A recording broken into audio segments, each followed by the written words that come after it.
In the roaring chaos of angry crowds, in the silent cold of a prison cell, and even on a ship tossed by storms, one man was always nearby.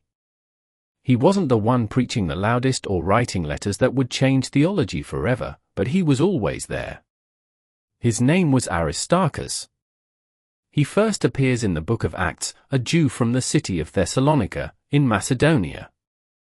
Aristarchus was not just a convert to Christianity, he was a committed follower of the way, a disciple of the mission, and a companion of Paul, the apostle who turned the Roman world upside down. His story begins to heat up in Ephesus, a city known for its magic, idolatry, and devotion to the goddess Artemis. Paul's preaching had begun to disrupt the local economy, especially the silversmiths who profited from making idols. A full-blown riot broke out. Thousands of people packed the theater, shouting, "Great is Artemis of the Ephesians," for hours. And who did they seize in their rage? Aristarchus. Along with Gaius, he was dragged before the mob, a symbol of the threat the gospel posed to their false gods and fragile systems. Imagine him being pulled by a furious crowd, caught in the middle of a spiritual and social war. Yet, he did not back down. He stood firm. But that was only the beginning. As Paul continued his missionary journeys, Aristarchus remained by his side. Through hardship, opposition, and uncertainty, Aristarchus stayed loyal. He wasn't just a traveling companion, he was a brother in suffering. A fellow worker. A warrior in the shadows. Later, we find him again, this time on a ship bound for Rome.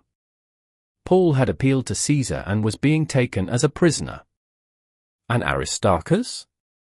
He voluntarily joined him, choosing to accompany Paul even on a perilous journey, even if it meant being treated like a prisoner himself. Think about that. When others may have stepped back, Aristarchus stepped forward. He wasn't forced to be there. He chose to share in Paul's chains. The ship they boarded was battered by storms, eventually shipwrecked. But through it all, Aristarchus endured. Quiet. Faithful. Steadfast. When Paul was later imprisoned in Rome, Aristarchus was still there, not just writing letters, not just offering distant encouragement, but imprisoned right alongside him. In his letter to the Colossians, Paul calls Aristarchus my fellow prisoner. In his letter to Philemon, he calls him a fellow worker. He had every reason to walk away. But he didn't. When Paul was at his lowest, Aristarchus stayed. He was the kind of friend who shows up in storms. The kind of believer who doesn't flinch when the fire starts. The kind of disciple who doesn't care about the spotlight, only the cross. Some early Christian traditions say Aristarchus later became the bishop of Apamea in Syria, continuing to lead and serve in the name of Christ until he was martyred under Emperor Nero, the same ruthless ruler who executed Paul. Aristarchus may not have had the voice of Paul or the pen of Luke, but he had something else, loyalty unto death. He reminds us that greatness in the kingdom isn't about being seen, it's about being faithful. It's about standing beside others when the world turns against them.